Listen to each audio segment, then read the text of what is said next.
গাড়িতে চুপচাপ বসে আছে হিয়া, চোখ তার নির্মলের মুখের দিকে। একরাশ মুগ্ধতা এসে গ্রাস করেছে তাকে। আর নির্মল হাতে স্যাবলনার তুলো নিয়ে সযত্নে হিয়ার ব্যথা পাওয়া হাতটাকে মলম লাগিয়ে ব্যান্ডেজ করে দিচ্ছে। পায়ে আগেই করে দিয়েছে। হিয়ার লাগছে একটু আকটু, কিন্তু বর্তমানে সে ব্যথাটাকে সম্পূর্ণ উপেক্ষা করে তাকিয়ে আছে সে নির্মলের চোখের দিকে। নির্মল রেগে আছে, ভয়ঙ্করভাবে রেগে আছে, যার দরুন হিয়ার দিকে তাকাচ্ছে না সে।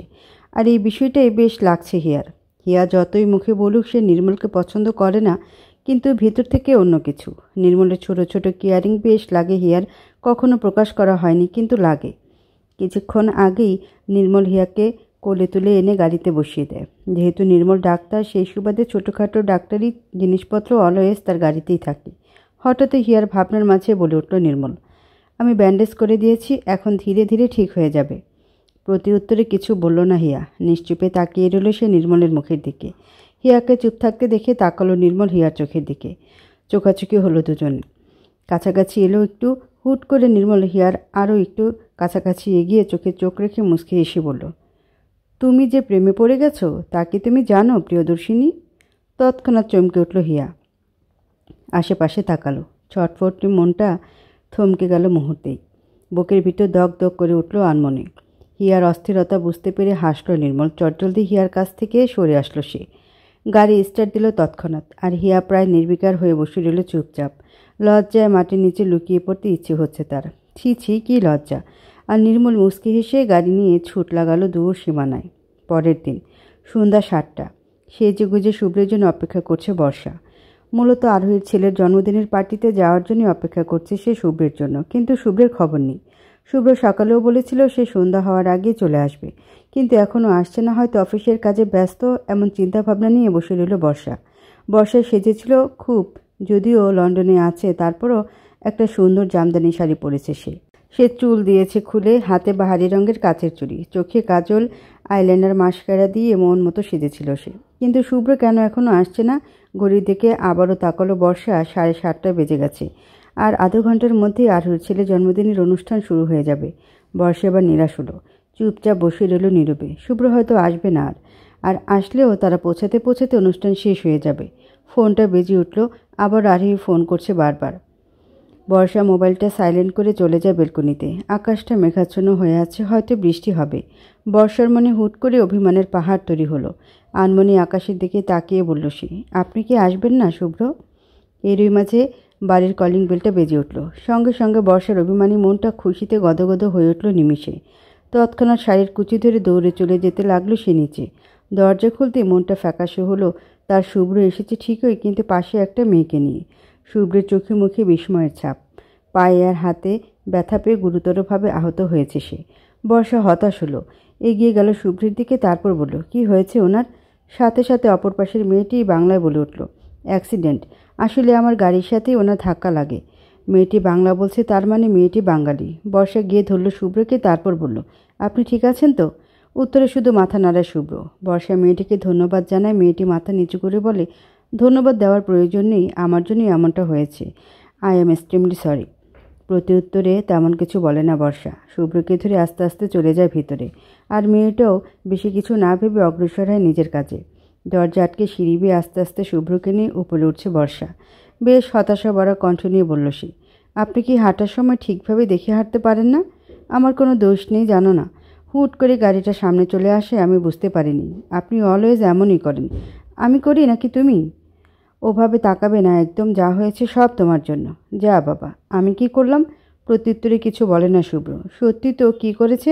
বর্ষা শুভ্রকে নিয়ে এসে বসিয়ে দেয় খাটে। এরই মাঝে আবারও তার ফোনটা বেজে উঠল। উপরে আরোহীর নাম্বার দেখে কিছুটা নিরাশ হয়ে জোরে নিঃশ্বাস ফেলল বর্ষা। তারপর ফোনটা তুলে বলল, হ্যালো। সাথে সাথে অপর প্রান্তে হতবম্ব গলায় আরোহী বলল, কোথায় তুই? সরি রে, আমি আসতে পারবো না। সাথে সাথে নিরাশ হয়ে বলল আরোহী, কেন? উত্তরে শুভ্রের অবস্থার কথা বলল বর্ষা। বর্ষার কথা শুনে নিরাশ হয়ে বলল আরোহী, ঠিক আছে, কোনো ব্যাপার না। ভাইয়া সুস্থ হলে আমার বাড়িতে নিশ্চয়ই আসবি। সরি রে, ইটস ওকে। এতটুকু বলে ফোন কাটে আরোহী। আর বর্ষা তেমন কিছু না ভেবে কান থেকে সরায় ফোনটা। হালকা খারাপ তারও লাগছে। বর্ষার মনে অবস্থা বুঝতে পেরে শুভ্র নিশ্চুপ কণ্ঠে বলে উঠল, সরি বর্ষা, আমার জন্য তুমি যেতে পারলে না। উত্তরে শুকনো হেসে শুভ্রের দিকে তাকিয়ে বলল বর্ষা, কোনো ব্যাপার না, পরের বার যাব। আগে আপনাকে সুস্থ হতে হবে, তারপর বাকি সব।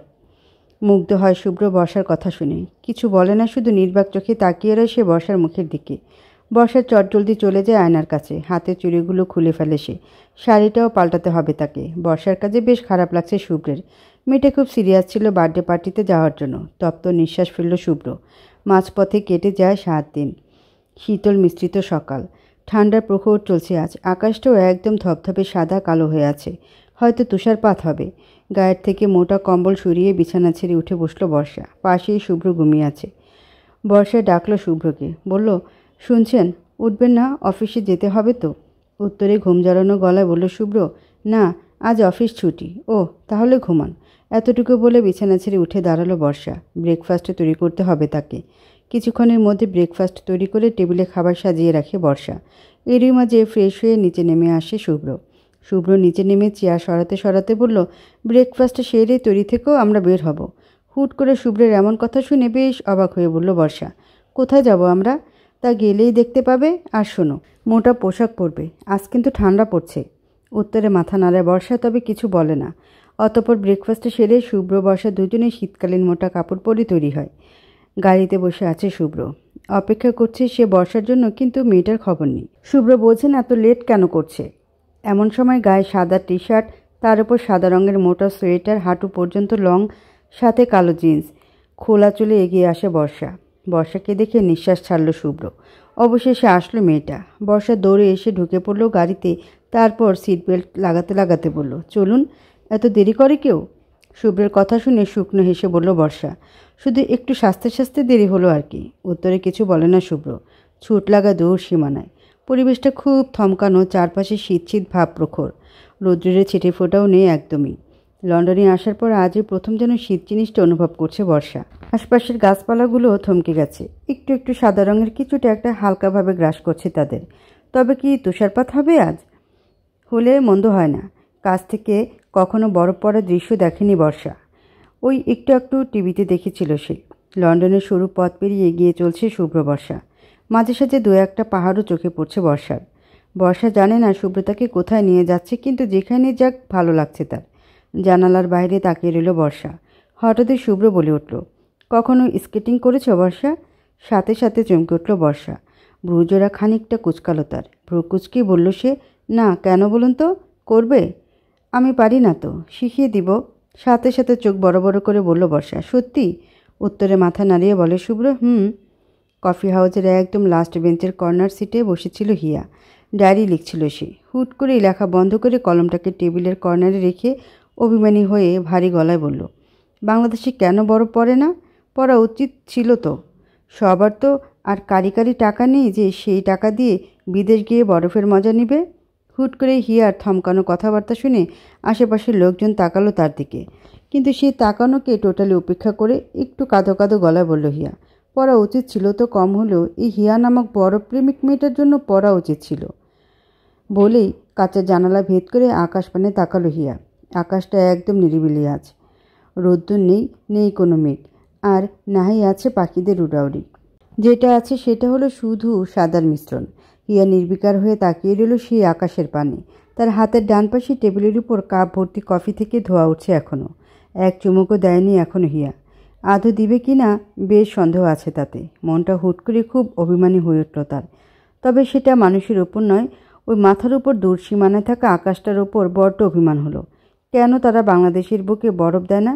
দেওয়া উচিত ছিল তো। লন্ডনের বিখ্যাত এক স্কেটিং ক্লাবের সামনে দাঁড়িয়ে আছে শুভ্র আর বর্ষা। বর্ষার হাত পা কাঁপছে। সে ভাবেনি শুভ্র তাকে সত্যি সত্যি স্কেটিং করাতে নিয়ে আসবে। বর্ষা ভয়ার্ত কণ্ঠ নিয়ে বলল, আপনি আমায় সত্যি সত্যি স্কেটিং করাবেন? প্রত্যুত্তরে বর্ষার দিকে তাকিয়ে বলল শুভ্র, তা নয়তো কি? আমার ভয় লাগছে। আমি এগুলো কোনোদিন করিনি। ভয়ের কি আছে? আর কোনোদিন করেনি তো কি হয়েছে? আজ করবে, দেখবে ভালো লাগবে। কিন্তু কোনো কিন্তু নয়, চলো আমার সাথে। এই বলে বর্ষার হাত ধরে ক্লাবের ভিতরে নিয়ে গেল শুভ্র। বিশাল এক জায়গা জুড়ে একদম সমতল আর গোল সরুর মতো রাস্তা জুড়ে তৈরি হয়েছে এই স্কেটিং ক্লাব। ক্লাবের ভেতর দিয়ে খানিকটা হাঁটলেই গোল রেলিং ভেদ করি স্কেটিং করার মাঠের মতো একটা জায়গা দেখা যায়। অনেকে সেখানে স্কেটিং শু পরে ঘুরে চলছে চারদিকে। জিনিসটা দেখতে যতটা না সুন্দর, তার থেকেও বেশি কঠিন মনে হচ্ছে ওই শু পরে স্কেটিং করাটা। বর্ষা জিনিসটা দেখিয়ে ভয়ে হাত পা কাঁপছে। হুট করে বর্ষা শুভ্রের হাত চেপে ধরল, তারপর ভয়ার্ত গলায় বলল, ওগুলো কি করতেই হবে, না করলে চলবে না? বর্ষার কাজে খানিকটা চমকালেও পরক্ষণেই নিজেকে সামলে নিয়ে বলল শুভ্র, এত ভয় পাবার কিছু নেই, দেখবে তোমার ভালো লাগবে। যদি পড়ে যাই? পড়বে না, আমি আছি তো। শুভ্রের কথা শুনে বর্ষা তাকালো শুভ্রের মুখের দিকে। একরাশ মুগ্ধতা এসে গ্রাস করলো তাকে। সত্যি তো শুভ্র থাকলে আর কি চাই তার? রেলিংয়ের ভিতরের একদম কর্নারের দিকে ছোট্ট একটা বেঞ্চে বসে আছে বর্ষা। তার পাশে শুভ্র বসে স্কেটিং শু পরছে। বর্ষা শুধু তাকিয়ে তাকিয়ে দেখছে। হুট করে শুভ্র বলে ওঠে, কি হলো, তুমি শুটা পরছো না কেন? হকচকিয়ে উঠল বর্ষা শুভ্রের কথা শুনে। আমতা করে বলল, পরছি। এতটুকু বলে চটজলদি নিজের পায়ে স্কেটিং শুটা পরতে লাগলো। কিন্তু ওটা কিভাবে পরে বর্ষা তো সেটাই জানে না। বর্ষা বেশ হতাশ হয়ে বলল, আমি কিভাবে পরবো এটা? প্রতি উত্তরে শুভ্র শ্বাস ফেলে নিজের শুটা সুন্দর মতো করে পরে বর্ষাকে উদ্দেশ্য করে বলল, আমার কাছে দাও। বর্ষাও দিল। শুভ্র সযত্নে পরিয়ে দিল বর্ষাকে স্কেটিং শু। পুরোটা সময় বর্ষা শুধু দেখিয়ে গেছে শুভ্রকে।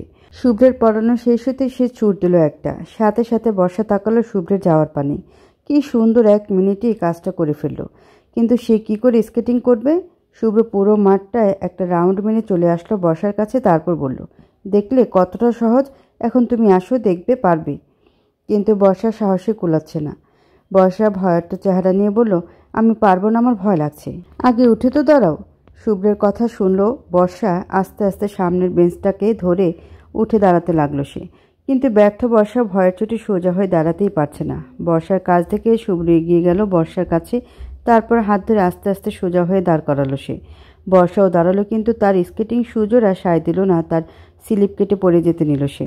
সাথে সাথে শুভ্র বর্ষাকে নিজের দিকে টেনে ঝাপটে জড়িয়ে ধরল বুকে। কাছাকাছি এলো দুজনেই। বর্ষা তাকালো শুভ্রের দিকে, তারপর বলল, আমি বলেছিলাম আমি পারবো না। প্রতি উত্তরে শুভ্র বলে উঠল, আমি তো বলেছিলাম আমি আছি। আমার কোমরটা ভেঙে যাবে শুভ্র। বর্ষার কথা শুনে শান্ত দৃষ্টিতে বলল শুভ্র, কিছু হবে না, জাস্ট ট্রাই ইট। শুভ্রের কথা শুনে ভীষণ ভালো লাগা কাজ করলো বর্ষার ভিতর। এক বুক সাহস নিয়ে বলল সে, ঠিক আছে। উত্তরে হাসে শুভ্র। তারপর আস্তে আস্তে বর্ষাকে নিজের থেকে ছাড়িয়ে সোজা করে দাঁড় করায়। বর্ষাও দাঁড়ায়। পড়ে যেতে নিলে শুভ্রকে ঝাপটে ধরে সে। শুভ্রও ধরে। এইরকম পরপর 2 বার হওয়ার পর 3 বারের বার সক্ষম হয় বর্ষা। বর্ষা দাঁড়াতেই বর্ষার হাত ধরে এগিয়ে যেতে নেয় শুভ্র। গোলাকার বৃত্তের মতো এই সরু জায়গায় গোল করে ঘুরতে থাকে শুভ্র বর্ষা। বেশ লাগছে বর্ষার শুভ্রের হাত ধরে স্কেটিং করতে। মাঝে 2-1 বার পড়েও যেতে নেয় সে, কিন্তু শুভ্র সামলে নেয়। অতপর হাসাহাসি, লাফালাফি আর ঘোরাঘুরি করতে করতে স্কেটিং ক্লাবে কাটলো তাদের পুরো 1 ঘন্টা।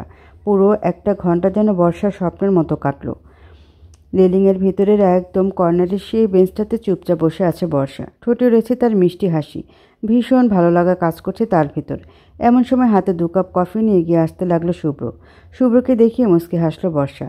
শুভ্র বর্ষার পাশে বসিয়ে 1 কাপ কফি এগিয়ে দিল বর্ষাকে। বর্ষাও নিল কফির কাপে, এক চুমুক দিয়ে বলল সে, আপনাকে অসংখ্য ধন্যবাদ শুভ্র, আমায় এত সুন্দর একটা জায়গা নিয়ে আসার জন্য, সাথে এত সুন্দর মুহূর্ত কাটানোর জন্য। প্রত্যুত্তরে তেমন কিছু বলে না শুভ্র, শুধু মুচকি হাসে। শুভ্র বর্ষা দুপুরে লাঞ্চ সারে একটা বড়সড় 5 স্টার হোটেলে। বর্তমানে গাড়ি করে আবারও কোথাও একটা যাচ্ছে তারা। ধীরে ধীরে ঠান্ডা প্রখরতা আরও বাড়ছে। রাস্তার কর্নার কর্নার জুড়ে ভেসে আসছে সাদা রঙের কিছু আবরণ। বর্ষা তাকিয়ে রইল সেই রাস্তার দিকে। হাতে মুজো, পায়ে মুজো, গলায় মাফলার পরে নিয়েছে মাত্রই। মাথায় একটা টুপিও পরেছে সে। ছোটবেলা থেকেই ঠান্ডা জিনিসটা খুব একটা সহ্য করতে পারে না বর্ষা। যদিও হাতে পায়ে মুজো পড়ার পর এখন ঠান্ডাটা কম লাগছে, আর গাড়ির জানালা অফ থাকার কারণেও ঠান্ডাটা সেইভাবে গ্রাস করতে পারছে না তাকে। হঠাৎই প্রশ্ন ছুড়ে বসলো বর্ষা, আমরা এখন কোথায় যাচ্ছি? খুব মনোযোগ দিয়ে এই গাড়ি ড্রাইভ করছিল শুভ্র। হুট করে বর্ষার এমন কথা শুনে বেশি না ভেবেই বলে উঠল সে, আরোহীদের বাড়ি। সাথে সাথে চোখ বড় হয়ে যায় বর্ষার। অত্যাধিক হারে খুশি হয়ে বলে সে, সত্যি? উত্তরে মাথা নাড়িয়ে বলে শুভ্র, শুভ্রের কথা শুনে ফট করে শুভ্রের গলা জড়িয়ে ধরে বর্ষা।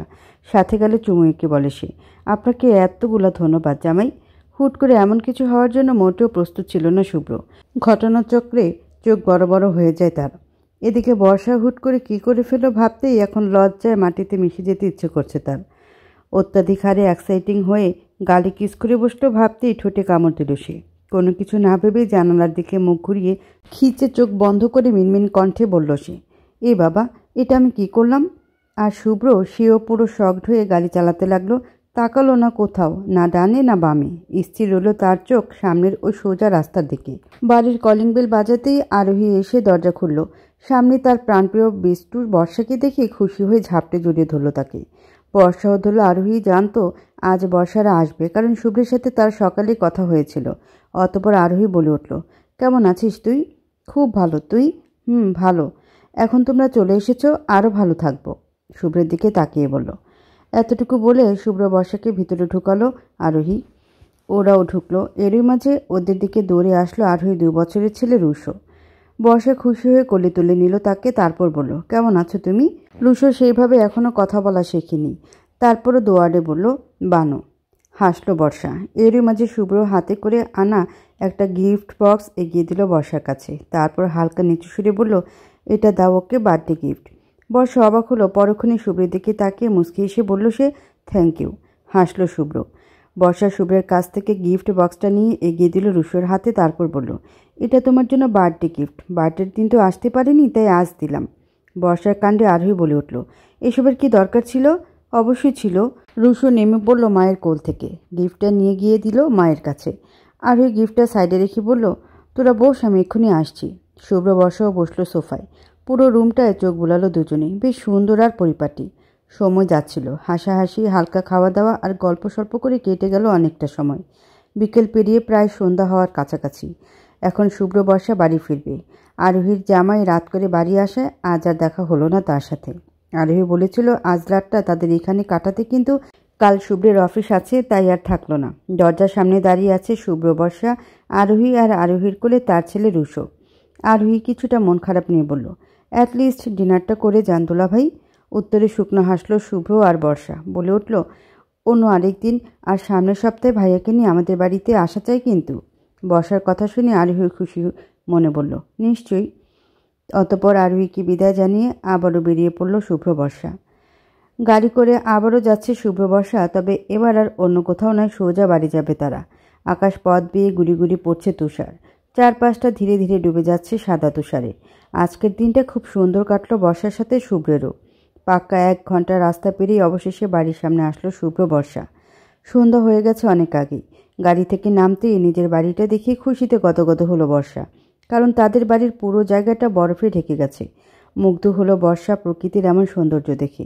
শুভ্র এগিয়ে আসলো বর্ষার কাছে। তারপর বলল, চলো। চলুন।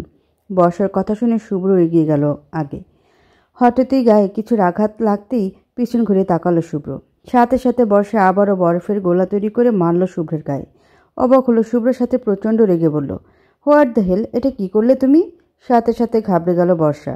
ভেবেছিল শুভ্রও হয়তো তার মতো বরফ নিয়ে মেতে উঠবে, কিন্তু না। বর্ষা মাথা নিচু করে বলল, সরি।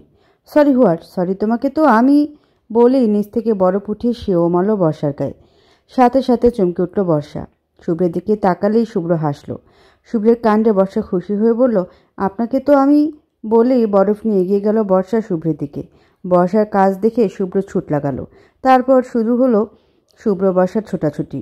পুরো বাড়ি জুড়ে বরফ নিয়ে লাফালাফি করতে লাগলো দুজন, যেন এক অন্যরকম ভালো লাগা। হঠাৎই পায়ে স্লিপ কেটে শুভ্রের গায়ের উপর পড়ে যায় বর্ষা। আচমকা এমনটা হওয়াতে শুভ্র তাল সামলাতে না পেরে পড়ে যায় নিচের বরফের বুকে। দুজনেই তাকিয়ে এলে দুজনের দিকে। দুজনের চোখই কিছু একটা বলছে। তবে কি এবার ভালোবাসা হবে শুভ্র বর্ষার মাঝে? ঘটবে কি নতুনত্ব কিছু? নাকি আবারও আসবে কোনো ধোঁয়াশায় ঘেরা দূষরত্ব? রাতের জ্যোৎস্নাভরা আলোতে জানালার দুদিকে থাকা সাদা পর্দা দুটো উঠছে বারংবার। জানালা দিয়ে রাতের ওই জ্যোৎস্নাভরা আকাশের বুকে থাকা চাঁদ মামাটাকে দেখা যাচ্ছে স্পষ্ট। তারাও জ্বলছে তার চারদিক দিয়ে। বাতাসের তীব্রতায় টেবিল জুড়ে থাকা কিছু শুকনো পৃষ্ঠারা উঠছে কিছুক্ষণ পর পর। বাইরে থাকা আলোকিত ল্যাম্পপোস্টটাও নির্ঘুম কাটাচ্ছে খুব। গাছের পাতারাও নড়েচড়ে উঠছে হঠাৎ আনমনে নিরালায়। প্রকৃতির এই মুগ্ধতা বর্তমানে প্রকৃতির মাঝেই রয়েছে অটুট। কেউ দেখছে না, কারণ সবাই যে এখন গভীর ঘুমে। সবার সাথে সাথে আর একজন মগ্ন তখন ঘুমে, আর সে হলো হিয়া। নিজের রুমে খাটের পাশ দিয়ে থাকা টেবিলটার কাছে ডায়েরির বুকে মাথা দিয়ে চোখ বুজে ঘুমিয়ে আছে হিয়া নীরবে। গভীর স্বপ্ন দেখছে সে। এমনই এক স্বপ্ন যে স্বপ্ন পূরণ করা প্রায় দায় তার জন্য। এমন সময় মোবাইলের মেসেজ অপশনটা বেজে উঠল। কেউ লিখল, বেশি ভেবো না প্রিয়দর্শিনী, তুমি আর তোমার স্বপ্ন দুটোকেই আমি আমার করে নিব। সরু চোখে হিমশীতলে ঠান্ডার মৌসুমের মাঝে তাকিয়ে আছে বর্ষা শুভ্রের চোখের দিকে। শুভ্র তাকিয়ে আছে। হঠাৎই নিজের হুঁশ আসাতেই শুভ্রের থেকে চোখ সরিয়ে ফেলে বর্ষা। তারপর আস্তে আস্তে শুভ্রের উপর থেকে উঠে পড়ল সে। আনমনে মুচকি এসে বলল সরি। এতটুকু বলে তৎক্ষণাৎ দৌড়ে বাড়ির ভিতর চলে যায় বর্ষা। লজ্জায় লাল নীল বেগুনি হয়ে গেছে সে। বর্ষার কাণ্ডে হাসল শুভ্র। শুয়ে পড়ল সে বরফের মাঝে। তারপর চোখ বন্ধ করে আকাশপানে তাকিয়ে কাউকে উদ্দেশ্য করে বলল শুভ্র, থ্যাংক ইউ উপন্যাসিকা। হয়তো তুমি ঠিকই বলেছিলে, ভালো আমি এই বোকারানির সাথেই থাকবো। আর ভালোবাসাটা ভেবেই চোখ বন্ধ করে ফেলল শুভ্র। দুহাত জড়িয়ে ধরল বুকে। নিমিষে বর্ষার হাসি মাখা মুখটা ভেসে আসলো তার সামনে। চোখ খুলল, আবারও জোরে নিঃশ্বাস ফেলল আনমনে। আজ দিনটা যেন বেশ ভালো কাটলো তার। নিজের রুমে ঢুকে আয়নার সামনে দাঁড়িয়ে জোরে জোরে নিঃশ্বাস ফেলল বর্ষা। নিজের গাল দুটোকে দু হাতে আলতোভাবে চেপে ধরল সে। পুরো গরম হয়ে গেছে, লজ্জায় পুরো লাল হয়ে যাওয়ার মতো অবস্থা তার। বর্ষা আয়নার দিকে তাকিয়ে বলে উঠল, এতটা লজ্জা পাওয়ারও বা কী আছে? হাসলো আনমনে। মাঝপথে কেটে যায় দুদিন। ঘড়ির কাঁটারা টিকটিক শব্দ করে চলছে বেশ। রাত চলছে মাঝামাঝি সময়। কাল শুভ্রের জন্মদিন, তাই এই রাতের বেলাতেই পুরো বাড়িটাকে খুব সুন্দর করে সাজিয়েছে বর্ষা। শুভ্রকে সারপ্রাইজ দিতে চায় সে। শুভ্রের পছন্দ মতো সব খাবারই বানিয়েছে সাথে। আজ মনটা খুবই ভালো বর্ষার। বাড়ি জুড়ে গুনগুন করে গান গাইছে, সাথে নিজেকে তৈরি করছে সে। আজ মন মতো সাজবে। গায়ে বাহারি রঙের শাড়ি পরেছে সে। চুল দিয়েছে খুলে, কানে ঝুমকো, এক হাতে বাহারি রঙের চুড়ি আর অন্য হাতে ঘড়ি। চোখে কাজল, আইলাইনার, মাস্কারার সাথে ঠোঁটে লাল লিপস্টিক দিয়ে খুব সুন্দর করে নিজেকে সাজিয়েছে সে। ঘড়ির কাঁটা তখন প্রায় রাত 11টা ছাড়িয়ে গেছে। আর 1 ঘন্টা পরেই কালকে নতুন সময় শুরু হবে। বর্ষা মনে মনে প্রার্থনা করছে আজ অন্তত শুভ্রর টাইম মতো বাড়ি আসুক, যেন ঠিক রাত 12টার সময়ই শুভ্রকে সারপ্রাইজটা দিতে পারে বর্ষা। বর্ষার ভাবনাগুলোর মাঝেই বাড়ির কলিং বেলটা বেজে উঠল উচ্চস্বরে। সাথে সাথে হালকা চমকে উঠল বর্ষা। আজ বেশি অ্যাক্সিডেন্টিং না হয়ে বসা থেকে উঠে দাঁড়ালো বর্ষা। তারপর আয়নায় এক পলক দেখে শাড়ির কুচি ধরে মনে মনে দরজা খুলে যেন শুভ্রকেই দেখে এমন চিন্তাভাবনা নিয়ে আস্তে আস্তে এগিয়ে চলল বর্ষা। দরজা পর্যন্ত আসতেই আবারও কলিং বেল বেজে উঠল।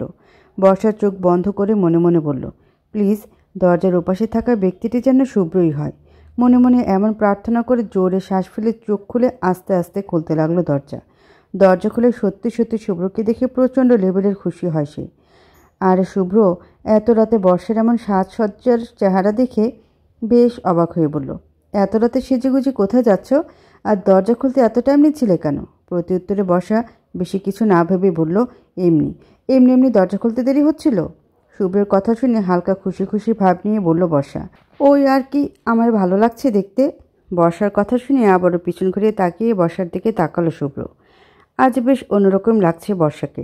শুভ্র নিজের পায়ের জুতোটা খুলতে খুলতে বলল, সুন্দর লাগছে, কিন্তু এত রাতে সেজেছ কেন? শুভ্রের কথা শুনে খুশি হয় বর্ষা, তারপর বলে, এমনি। এটাও এমনি? ততক্ষণে শুভ্র জুতো খুলে তাকায় বাড়ির ভিতর।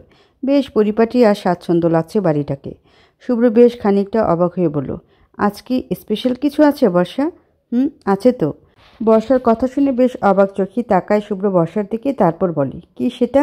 উত্তরে এক্সাইটিং হয়ে বলল বর্ষা, আপনার জন্য একটা সারপ্রাইজ আছে। শুভ্র তাড়াতাড়ি রুমে গিয়ে ফ্রেশ হয়ে আসুন, হাতে বেশি সময় নেই। কী সারপ্রাইজ? শুভ্রের কথা শুনে দেয়াল জুড়ে থাকা ঘড়িটার দিকে তাকিয়ে বলে বর্ষা, এত কিছু বলার সময় নেই, আগে গিয়ে ফ্রেশ হন তারপর বলবো। বলে শুভ্রকে ঠেলে ঠেলে রুমে নিয়ে ওয়াশরুমে ঢুকিয়ে দেয় বর্ষা। বর্ষার কাজে হতাশ শুভ্র। কিছু যে বলবে তারও সুযোগ দেয়নি বর্ষা। শুভ্র ওয়াশরুমে ঢুকে বলে, আগে আমায় বলবে তো আজ কি? উত্তরে ওয়াশরুমের বাইরে দাঁড়িয়ে বলে বর্ষা, বলছি তো, আগে আপনি তাড়াতাড়ি ফ্রেশ হয়ে আসুন তারপর। কিন্তু বর্ষা, প্লিজ শুভ্র আর প্রশ্ন করবেন না। হতাশ শুভ্র। আর কিছু বলল না বিনিময়ে সে।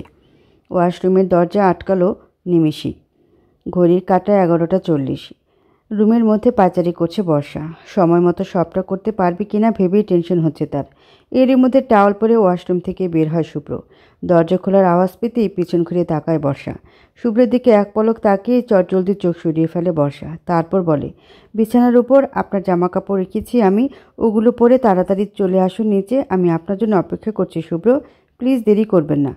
এতটুকু বলে তাড়াতাড়ি রুম থেকে বেরিয়ে যায় বর্ষা। বর্ষার কাজে আরও নিরাশ শুভ্র। সে বুঝতে পারছে না বর্ষা একজ্যাক্টলি করতে কী চাইছে। অতপর বেশি ভাবল না শুভ্র। চটজলদি বর্ষা রাখা কালো শার্ট প্যান্ট পরে নিয়ে চুল মুছতে মুছতে দরজা খুলে বের হলো শুভ্র। ঘড়ির কাঁটা 11:55। এবার বেশ টেনশন হচ্ছে বর্ষার। শুভ্র এখনও কেন আসছে না? টাইম মতো না হলে কি করে হবে সব? এরই মাঝে শুভ্র নিচে নেমে এলো। শুভ্রকে দেখি খুশি হয় বর্ষা। চট জলদি এগিয়ে যায় সে শুভ্রের কাছে। তারপর ওর হাত ধরে বলল, বর্ষা আপনি চলে এসেছেন? আর একটু আগে আসতে পারলেন না? যাই হোক, চলুন আমার সাথে। এই বলে শুভ্রের হাত ধরে টেনে নিয়ে যেতে থাকে বর্ষা। বর্ষার কাজে শুভ্র বিস্ময় ভরা কণ্ঠ নিয়ে বলল, আমায় কোথায় নিয়ে যাচ্ছ বর্ষা? আমি কিন্তু তোমার কাজকর্মে কিছু বুঝতে পারছি না। আপনাকে কিছু বুঝতে হবে না, আপনি শুধু চলুন আমার সাথে বলে নিজের হাতের ঘড়ির দিকে তাকাতে তাকাতে চলে যায় বর্ষা ছাদের উদ্দেশ্যে। হাতে আর মাত্র 4 মিনিট আছে। বর্ষার এমন উত্তেজিত হওয়ার ভাব দেখে বেশ বিস্মিত হয় শুভ্র, তবে কিছু বলে না, কারণ সে বুঝতে পেরেছে এখন কিছু বললেও বর্ষা কিছু বলবে না তাকে। বর্ষার চটজলদি শুভ্রকে নিয়ে এসে দাঁড় করে ছাদে। খুব বেশি উঁচুতে নয় ছাদটা, অল্প কিছু সিঁড়ি পার হয়ে ছাদ। শুভ্র বেশ বিস্মিত হয়ে তাকায় ছাদে। পুরো ছাদটাই অন্ধকারে টইটম্বর। যা দেখে বলে শুভ্র, তুমি আমায় এখানে কেন নিয়ে আসলে বর্ষা? প্রত্যুত্তরে শুভ্রের ঠোঁটে আঙ্গুল দিয়ে বলে উঠল, সঙ্গে সঙ্গে থমকে যায় শুভ্র। সে ভাবেনি বর্ষা এমন কিছু করবে। শুভ্রের চোখের দিকে তাকিয়ে পেছন ঘুরে আসে বর্ষা। শুভ্রের থেকে কয়েক কদম দূরে দাঁড়ায় সে। শুভ্র শুধু নির্বিকার হয়ে তাকিয়ে রয় বর্ষার পানে। অল্প কিছু পর বর্ষা আবারও তাকায় ঘড়ির দিকে, তারপর জোরে নিঃশ্বাস ফেলে শুভ্রের দিকে তাকাতে তাকাতে আর পেছন যেতে যেতে বলে, 5, 4, 3। বর্ষার কাজে আরও অবাক হয়ে তাকিয়ে রয় শুভ্র বর্ষার পানে। এরই মাঝে বর্ষা মুখে হাসি নিয়ে পেছন যেতে যেতে দুহাত অপসারিত করে জোর চেঁচিয়ে বলে উঠল, 210। হ্যাপি বার্থডে শুভ্র। সঙ্গে সঙ্গে পুরো ছাদ আলোতে ভরে যায়। আকাশ পথ বেয়ে জ্বলে ওঠে আলোরা। আতশবাজিরা জ্বলে ওঠে তৎক্ষণাৎ। সাথে আকাশপথে বড় বড় ইংরেজি অক্ষরে লেখা ওঠে, হ্যাপি বার্থডে শুভ্র। পুরো ছাদটাই লাইটিং করা, সাথে লাভের বেলুন দিয়ে সাজানো। মাঝখানে একটা টেবিল, তার উপর ক্যান্ডেল দিয়ে সাজানো। তার মাঝেই মুখে একগাল হাসি নিয়ে দাঁড়িয়ে আছে বর্ষা। শুভ্র জাস্ট হা হয়ে তাকিয়ে থাকে পুরো জায়গাটার দিকে। সে তো ভুলে গিয়েছিল আজ তার জন্মদিন। শুভ্র জাস্ট নির্বিকার চোখে তাকিয়ে রয় বর্ষার মুখের দিকে। সে ভাবেনি বর্ষা তাকে এমন কোনো সারপ্রাইজ দেবে। শুভ্র একটু একটু করে এগিয়ে যায় বর্ষার পানে। বর্ষা ও মুখে মিষ্টি হাসি নিয়ে তাকিয়ে রয় শুভ্রের দিকে। পরিশেষে টাইম টু টাইম সবটা করতে পেরেছে সে। বর্ষা শুভ্রের দিকে এগিয়ে এসে বলে, হ্যাপি বার্থডে জামাই, শুভ জন্মদিন। শুভ্র খুশি হয়, ভীষণ খুশি হয়। হুট করে জড়িয়ে ধরে সে বর্ষাকে, তারপর বলে, থ্যাংক ইউ। শুভ্রের কাজে প্রথমে চমকে উঠলেও পরক্ষণে নিজেকে সামলে নেয় বর্ষা। কিছু বলে না, শুধু মুচকে হাসে। আলোকিত ছাদ, লাইটিং করা দেয়াল, বেলুনে ভর্তি আশপাশ, সাথে রঙিন করে সাজানো এই টেবিলের পাশে দাঁড়িয়ে আছে শুভ্র বর্ষা। তাদের সামনে রয়েছে বিশাল বড় একটা কেক, যেটা নিজ হাতে তৈরি করেছে বর্ষা। হঠাৎ টেবিলের নিচ থেকে একটা গিফট বক্স বের করে মুচকি হেসে এগিয়ে দিল বর্ষা শুভ্রের দিকে। তারপর বলল, এটা আপনার জন্য। অনেক খুঁজে বের করেছি, দেখে নেবেন পরে। স্পেশাল কিছু আছে আপনার জন্য। শুভ্রও নেয় বক্সটা। খুলতে নিলে বলে বর্ষা, এখন খোলা লাগবে না, আপনি পরে দেখে নিন। অবাক হয় শুভ্র, তবে বেশি না ভেবে বলে, ঠিক আছে। অতঃপর কেক কাটে দুজনে। সাথে খুব সুন্দরভাবে সেলিব্রেট করে শুভ্রের জন্মদিন। হালকা শীত শীত ভাব চারপাশে। আকাশটা জলজল করছে খুব। সাথে সাথে জলজল করছে শুভ্র বর্ষার মুখ। এবার তবে ভালোবাসাটা হয়েই যাবে। আচমকায় শুভ্রের গালে কেক লাগিয়ে দেয় বর্ষা। বর্ষার এমন কাজে চমকে যায় শুভ্র। পরক্ষণে খুশি হয়ে সেও লাগিয়ে দিতে নেয় বর্ষাকে। শুভ্রের কাজে ছুট লাগায় বর্ষা। তারপর শুরু হয় দুজনের মাঝে ছুটাছুটি। খুশিরা উঠছে আজ আকাশ বেয়ে, ছুটছে হিম শীতল মেশানো পাহাড়ের মাছ দিয়ে। ভালোবাসা ছড়িয়ে আছে আজ ধূসর রঙের মাঠ জুড়ে। ছুটছে জোড়া দুই পাখি নিজেদের অজান্তে ভালোবাসার রঙিন পাখনা দিয়ে। তবে কি ধূসরেরা নিববে আজ শ্রাবণের পথ দিয়ে? অজানা আনমনে কথাগুলো লিখল হিয়া ডায়েরির পৃষ্ঠা জুড়ে। খোলা জমিনের মাঝে উঁচু এক গাছের নিচে বসে আছে হিয়া। চারপাশ দিয়ে ধেই ধেই করে আসছে বাতাস। বাতাসে হিয়ার চুল উঠছে হঠাৎ হঠাৎ, আনমনে অনায়াসে। মাথার উপর দিয়ে আচমকে উড়ে গেল বিশাল এক প্লেন। হিয়া তাকালো সেদিকে। আনমনে হাসল নিজের অজান্তে। মাথার উপর থাকা গাছের পাতারা ছিঁড়ে এসে পড়ল তার গায়ে। হিয়া তাকালো সেই গা ঘেঁষে পড়ে যাওয়া শুকনো পাতাটার দিকে। তারপর আনমনে গালে হাত দিয়ে বলল, ভালোবাসা সত্যিই খুব সুন্দর, তাই না মিষ্টি পাতা? মুচকি হাসল নীরবে। গালে হাত দিয়েই তাকালো হিয়া আকাশের পানে। গোধূলি বিকেল তখন। আকাশটা বেশ সুন্দর আজ। বিশাল সবুজে ঘেরা মাঠের মাঝখানে একটা সুন্দর সবুজে ঘেরা গাছের নিচে বসেছিল হিয়া। আজ হুট করে বাড়ি থেকে বেরিয়ে এখানে এসে বসে সে। কিন্তু এখন তাকে যেতে হবে, অনেকটা দেরি হয়ে গেছে। হিয়া দাঁড়ালো তৎক্ষণাৎ। হাতে থাকা ডায়েরিটার সাথে ব্যাগটি নিয়ে এগিয়ে যেতে লাগলো সে। হঠাৎ ডায়েরির ভেতর থেকে নিচে পড়লো একটা ছেঁড়া পৃষ্ঠা, যেখানে লেখা ছিল ধূসর শ্রাবণ। বাতাসের তীব্র ছোঁয়া হুট করে কোথাও একটা উড়ে গেল সেটা। কেউ দেখলো না, হয়তো কেউ দেখবেও না। মিলিয়ে যাবে আজ সবুজের মাঝে, ঘাসিদের বুক চিরে অজানা কোনো পথে অবহেলায় অবহেলিত আকাঙ্ক্ষা নিয়ে। রাত 1টার কাছাকাছি। আলোকিত ছাদ, ছড়িয়ে ছিটিয়ে থাকা বেলুনের সাথে ঝলমলে আকাশের মাঝে পাশাপাশি দুটো রকিং চেয়ারে বসে আছে শুভ্র আর বর্ষা। আকাশ দেখছে তারা। কিছুক্ষণ আগে লাফালাফি করে এখানে এসে বসেছে দুজন। হালকা শীত শীত ভাব, যদিও ধীরে ধীরে শীতের প্রখরটা আরও চড়া হচ্ছে। বর্ষা গুটিসুটি মেরে বসে আছে চুপচাপ, কিছু বলছে না। আর শুভ্র হঠাৎই আকাশপথে তাকিয়ে বলে উঠল, আমাকে এত সুন্দর সারপ্রাইজ দেওয়ার জন্য অসংখ্য ধন্যবাদ তোমায় বর্ষা। প্রত্যুত্তরে মুচকি হেসে বলল বর্ষা। Mention not. বর্ষার কথা শুনে শুভ্র তাকায় বর্ষার মুখের দিকে, তারপর বলে, জানো তো, জীবনটা কখন কোন দিক দিয়ে কোথায় চলে যাবে বোঝা যায় না।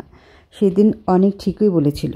শুভ্রের কথা শুনে বর্ষা অবাক হয়ে বলল, কি বলেছিল অনেক ভাইয়া? বর্ষার কথা শুনে শুভ্র কিছু বলতে গিয়েও বলল না, আকাশপথে তাকিয়ে বলল, বলেছিল কিছু একটা, বাদ দাও। শুভ্রের কথার প্রতি উত্তরে আর জোর করে না বর্ষা। হঠাৎই কিছু একটা ভেবে বলে উঠল বর্ষা, আপনাকে একটা প্রশ্ন করব শুভ্র? অনেকদিন যাবতই ভাবছি করব, কিন্তু করে উঠতে পারছিলাম না। আজ করব কি? উত্তরে কিছুক্ষণ চুপ থেকে বলল শুভ্র, করো। আপনি রাগ করবেন না তো? প্রশ্ন উল্টোপাল্টা না হলে রাগ করব কেন? ঠিক আছে বলি তাহলে। প্রতি উত্তরে জোরে নিঃশ্বাস ফেলে বলল বর্ষা, আপনি তো বিয়ের দিন চলে গিয়েছিলেন শুভ্র, তাহলে হুট করে ফিরে কেন এলেন? কি এমন ঘটেছিল যার কারণে আপনি ফিরে এলেন? বর্ষার কথা শুনে বিস্মিত হলো শুভ্র। চোখের সামনে ভেসে আসলো একটা ছোট্ট অ্যাক্সিডেন্টের ঘটনা। এয়ারপোর্টের ঠিক সামনেই তার গাড়ির সাথে ধাক্কা লেগেছিল কারো। বরবেশে হতভম্ব হয়ে গাড়ি থেকে নেমেছিল শুভ্র। শুভ্র আর কিছু ভাববে এরই মাঝে আবারও প্রশ্ন করে বসলো বর্ষা, কি হলো, কথা বলছেন না কেন? বলুন না কি হয়েছিল সেদিন।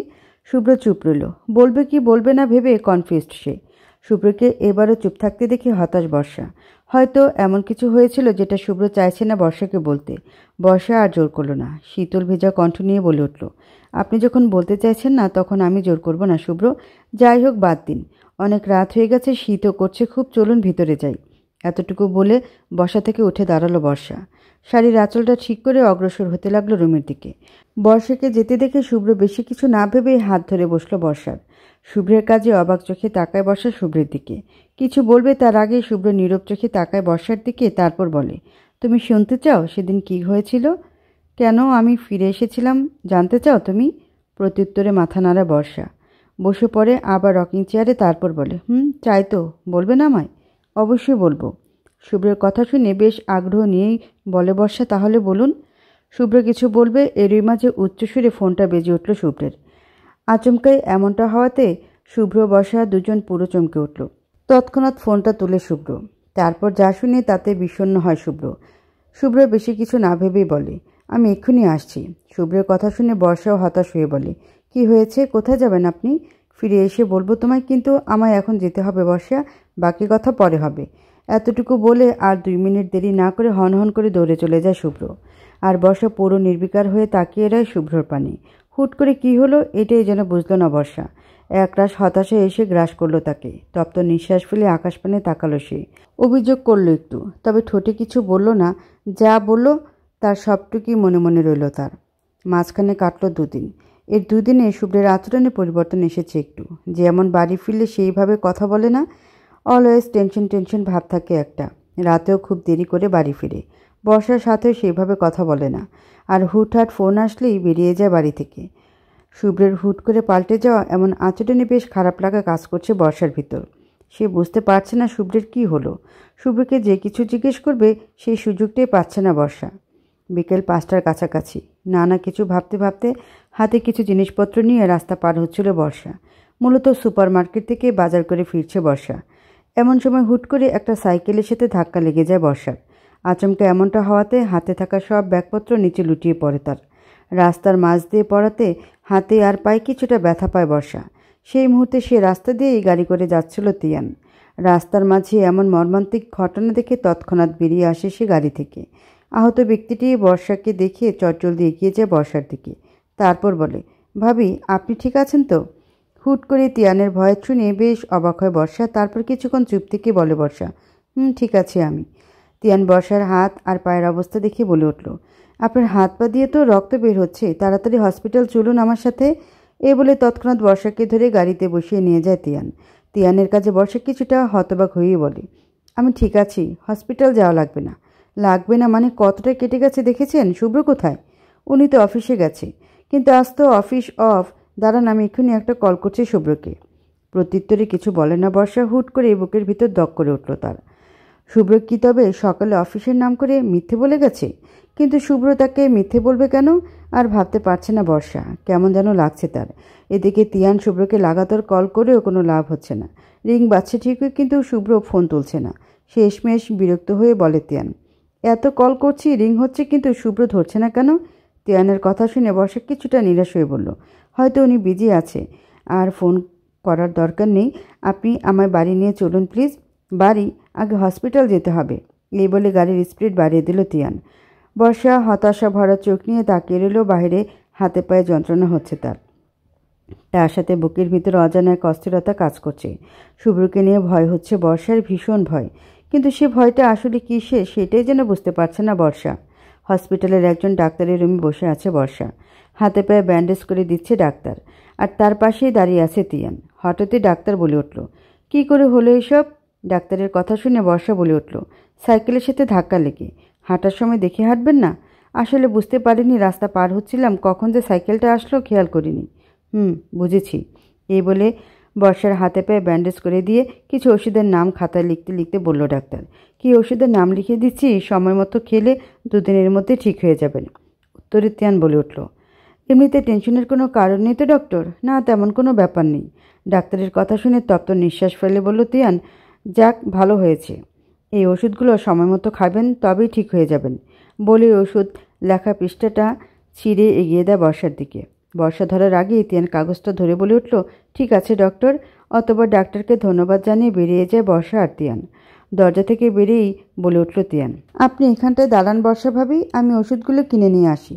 প্রত্যুত্তরে বর্ষা কিছু বলার আগেই চলে যায় তিয়ান। তিয়ানের কাজে বর্ষা হতাশ হয় একটু, তবে বেশি ভাবল না। চুপটি করে বসল সে তার পাশেই থাকা চেয়ারটায়। পায়ের চেয়ে হাতে বেশি চোট পেয়েছে বর্ষা। খুঁড়িয়ে খুঁড়িয়ে হাঁটতে পারলেও হাত নাড়াতে প্রচণ্ড কষ্ট হচ্ছে বর্ষার। হঠাৎই ফোনটা বেজে উঠল বর্ষার। উপরে মায়ের নাম্বার থেকে খুশি মনে ফোনটা তুলে আস্তে আস্তে এগিয়ে যায় সামনে। নিজের অবস্থার কথাটাকে পুরোপুরি চেপে গিয়ে বলে সে, হ্যালো মা, কেমন আছো তুমি? মেয়ের কথা শুনে অপর প্রান্তে কান্না ভেজা গলায় বলে বর্ষার মা, তোকে ছাড়া কেমনে ভালো থাকি বল, কতদিন হয়ে গেল তোকে দেখি না। প্রত্যুত্তরে কী বলবে বুঝতে পারছে না বর্ষা। হঠাৎই বর্ষার তার থেকে কিছুটা দূরে শুভ্রের মতো কাউকে দেখল বলে মনে হলো। বর্ষা বেশ কৌতূহলী এগিয়ে গেল সামনে। সত্যি সত্যি শুভ্রকে দেখে বেশ অবাক হয়ে পিছু নেয় তার। শুভ্র হসপিটালে কি করছে? কেবিন নাম্বার 412-তে হাতে কিছু খাবারের প্যাকেট নিয়ে ঢুকে পড়ে শুভ্র। শুভ্রের কাছে বর্ষাও মাকে পরে কথা বলবে এমনটা বলে ফোনটা কেটে এগিয়ে যায় সামনে। তারপর যা দেখলো তাতে তার পায়ের নিচ থেকে মাটি সরে যাওয়ার উপক্রম। কারণ শুভ্র একটা মেয়েকে নিজ হাতে খাইয়ে দিচ্ছে। বর্ষা মেয়েটাকে চেনে না, এর আগে দেখেনি। এর আগে যখন শুভ্রের বন্ধুরা এসেছিল তখন এই মেয়েটাকে দেখেনি। তাহলে এই মেয়েটাকে? শুভ্র তাহলে অফিসের নাম করে মিথ্যে বলে এখানে এসেছে, কিন্তু কেন? হুট করে মেয়েটা জড়িয়ে ধরল শুভ্রকে। শুভ্র তেমন কিছু না বলে মাথায় হাত বুলিয়ে দিল মেয়েটি। এদিকে শুভ্রের এমন কাণ্ড দেখে বুকের মাঝে ছ্যাদ করে উঠল বর্ষার। চোখের কোণায় এসে ভর করেছে নোনা পানি। তাহলে কি শুভ্র এই কারণেই বিয়ে করতে চাইছিল না তাকে? কিন্তু আর ভাবল না বর্ষা। মাথা ভনভন করছে তার, সব কিছু যেন শূন্য মনে হচ্ছে তার। তাহলে সে যেটায় ভয় পেয়েছিল তাই হলো। এমন সময় এখানে উপস্থিত হলো তিয়ান। বর্ষাকে দাঁড়িয়ে থাকতে দেখে বলল সে, বর্ষা ভাবি, আপনি ওখানে কি করছেন? সাথে সাথে চমকে উঠল বর্ষা। দরজার দিয়ে ভিতরে এক পলক তাকালো সে। এদিকে হুট করে তিয়ানের গলার সাথে বর্ষার নাম শুনে চমকে উঠল শুভ্র। তৎক্ষণাৎ সামনের মেয়েটিকে নিজের থেকে ছাড়িয়ে উঠে দাঁড়ালো সে। দরজা খুলে সত্যি সত্যি বর্ষা আর তিয়ানকে দেখে অবাক হয়ে বলল সে, বর্ষা! সঙ্গে সঙ্গে পিছন ঘুরে তাকালো বর্ষা। চোখ ছলছল করছে তার। তিয়ান শুভ্রকে দেখে বেশ অবাক হয়ে বলল, তুই এখানে? না মানে। শুভ্র আর কিছু বলার আগে বর্ষা বলে উঠল, কিছু বলতে হবে না আপনার। এতটুকু বলে তিয়ানকে উদ্দেশ্য করে বলল বর্ষা, আমি একটু বাড়ি নিয়ে যাবেন তিয়ান, আমার শরীরটা ভালো লাগছে না। কিন্তু বর্ষা। কোনো কিন্তু নয়, আর আপনি না পারলে আমি একাই চলে যাচ্ছি। বলেই আস্তে আস্তে এগিয়ে যেতে লাগলো বর্ষা। বর্ষার হাতে পায়ের অবস্থা দেখে বলল শুভ্র, কি হয়েছে ওর? আর বলিস না, রাস্তায় একটা সাইকেলের সাথে ধাক্কা লেগে অ্যাক্সিডেন্ট করেছে ও। ভাগ্যিস আমি তখন সেই রাস্তা দিয়ে যাচ্ছিলাম, তোকে তো কতবার ফোন করলাম, তুই তো ধরলি না। প্রত্যুত্তরে শুভ্র কিছু বলবে তার আগে বর্ষা বলে উঠল, আপনি আমায় নিয়ে যাবেন তিয়ান, নাকি আমি একাই চলে যাব? শুভ্র বুঝতে পেরেছে বর্ষা তাকে আর নীলিমাকে দেখে ফেলেছে। অতঃপর শুভ্রকে কিছু বলার সুযোগ না দিয়ে বেরিয়ে গেল তিয়ান আর বর্ষা। আর শুভ্র নির্বিকার হয়ে বর্ষা যাওয়ার পানে তাকিয়ে থেকে বলল, তুমি আমায় ভুল বুঝলে বর্ষা? নির্ঘুম রাতে হিয়াদের বাড়ি থেকে কয়েক কদম দূরে গাড়িতে বসেছিল নির্মল। এমন সময় হুট করে কোথা থেকে হিয়া দৌড়ে এসে জড়িয়ে ধরল তাকে। আকস্মিক হিয়ার এমন কাণ্ডে চোখ বড় বড় হয়ে যায় নির্মলের। তৎক্ষণাৎ অবাক হয়ে বলে সে, কি হলো তোমার? বিস্মিত ভরা চেহারা নিয়ে তাকিয়ে আছে নির্মল হিয়ার দিকে। সে ভাবেনি এই মুহূর্তে হুট করে কোথা থেকে হিয়া এসে তাকে জড়িয়ে ধরবে।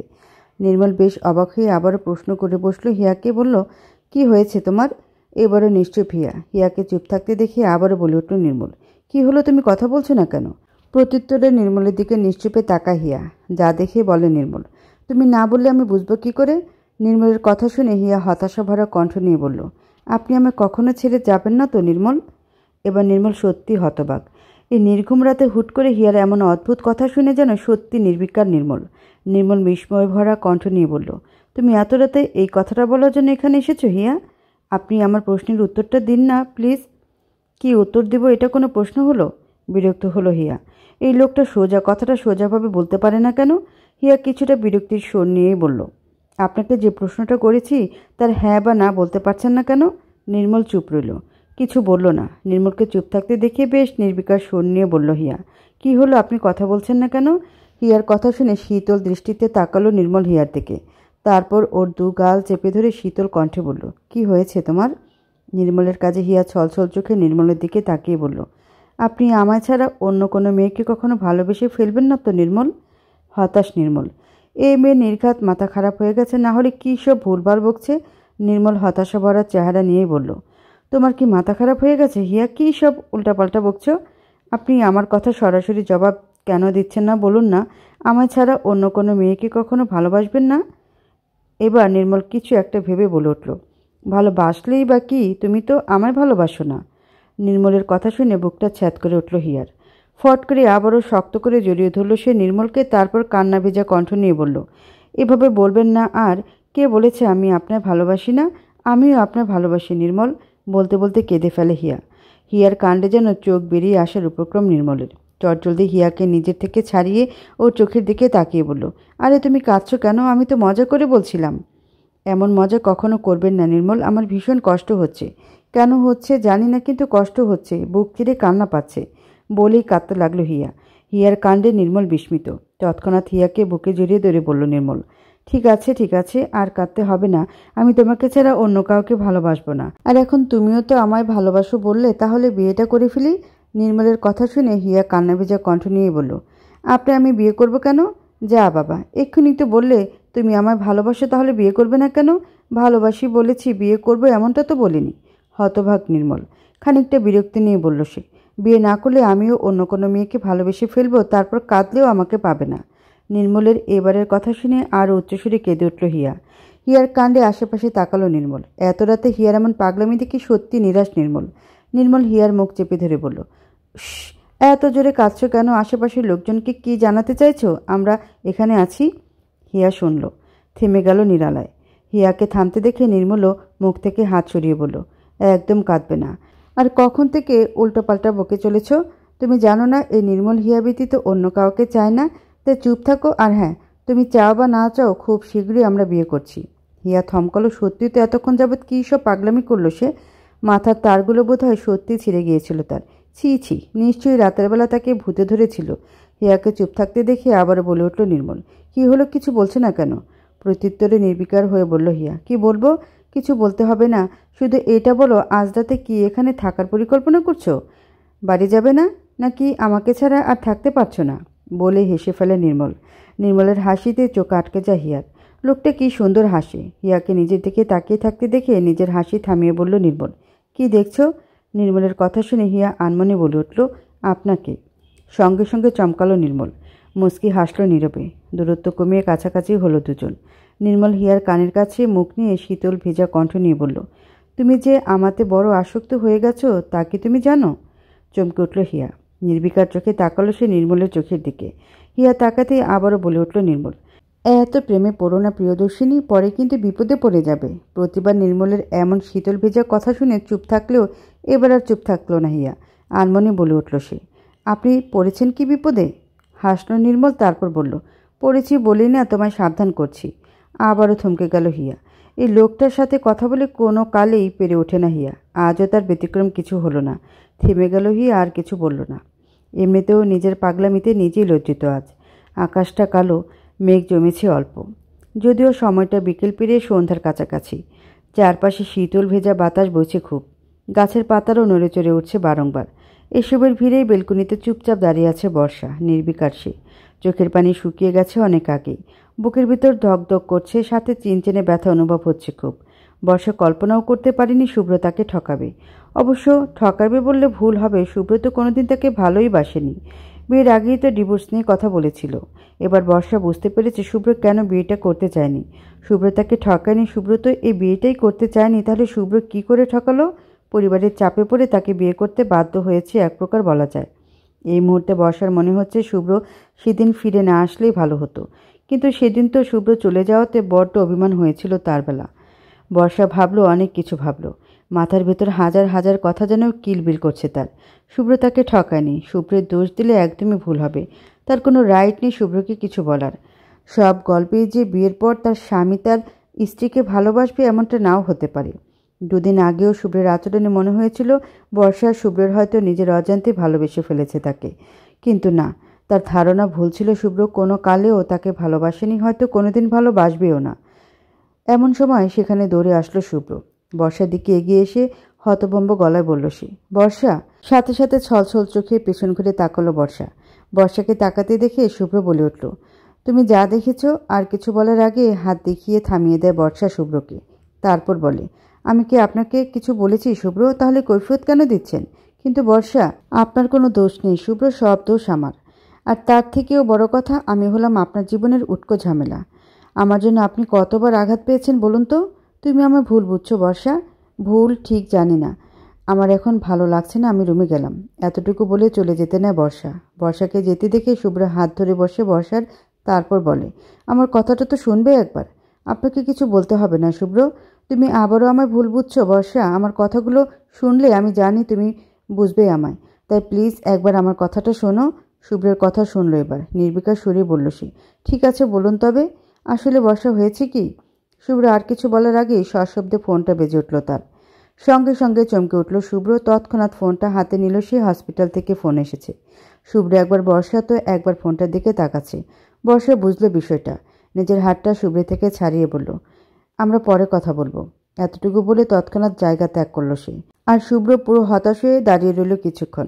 এরই মাঝে ফোনটা কেটে আবারও বেজে উঠল। শুভ্র নির্বিকার হয়ে ফোনটা তুলে বলল, আসছি আমি। মাঝপথে কেটে যায় কয়েকটা দিন। এই কয়েকদিনে শুভ্র বর্ষার দূরত্ব বেড়ে গেছে আরও। কারোর সাথেই কথা হয় না তেমন। শুভ্র অনেকবার অনেক কিছু বলতে চেয়েও বলতে পারে না, যার দরুন দূরত্ব যেন আগের চেয়েও বেশি বেড়ে গেছে তাদের। পরিস্থিতি এমন যে শুভ্র চাইলেও কিছু করতে পারছে না। এয়ারপোর্টে নিজের ব্যাগপত্র নিয়ে দাঁড়িয়ে আছে বর্ষা। আজ বাংলাদেশে যাবে সে। এখানে থাকলে দম বন্ধ হয়ে মারা পড়বে। শুভ্রকে দেখলেও ভীষণ কষ্ট হয় তার। আর বাড়ি থেকে খবর এসেছে দাদুর শরীরটাও নাকি ঠিক নেই। তে অনেক ভেবে সিদ্ধান্ত নিল বাংলাদেশ যাবে বর্ষা। তারপর শুভ্রকে মুক্তি দিয়ে দেবে। এভাবে তো আর চলতে দেওয়া যায় না। নানা কিছু ভেবে তপ্ত নিঃশ্বাস ফেলে ঢুকে পড়ল বর্ষা এয়ারপোর্টের ভিতরে। গাড়ি করে বাড়ির উদ্দেশ্যে যাচ্ছে শুভ্র। মনটা আজ ভীষণ ফুরফুরে লাগছে তার। অবশেষে নিজের ঝামেলা মিটিয়ে বেরিয়ে আসতে পেরেছে সে। শুভ্র ভেবে নিয়েছে আজ ওই বর্ষাকে সব কিছু বলে তাদের দূরত্ব হাটিয়ে তার মনের কথা বলবে বর্ষাকে। অনেক হয়েছে, আর নয়। নানা কিছু ভেবে ফোনটা হাতে নিল শুভ্র। তারপর মেসেজ লিখল বর্ষাকে, আমি আসছি। তোমাকে আমার মনের সব কথা আজই বলবো বোকারানি। হসপিটালের মেয়েটা কে ছিল? কেন আমি বিয়ের দিন ফিরে এসেছিলাম? কেন তোমায় বিয়ে করেছি? সব বলবো আমি। অনেক হয়েছে, দূরত্ব আর নয়। এবার সব শেষ করার সময় এসেছে। অপেক্ষায় থেকেও, আমি আসছি বলে মেসেজটা পাঠিয়ে দিল শুভ্র বর্ষার নাম্বারে। অন্যদিকে মেসেজ এসেছে ঠিকই, কিন্তু সেটা দেখার আগেই নিজের মোবাইলটা অফ করে ব্যাগে ভরে নিল বর্ষা। তারপর এগিয়ে গেল সে নিজের গন্তব্যের দিকে।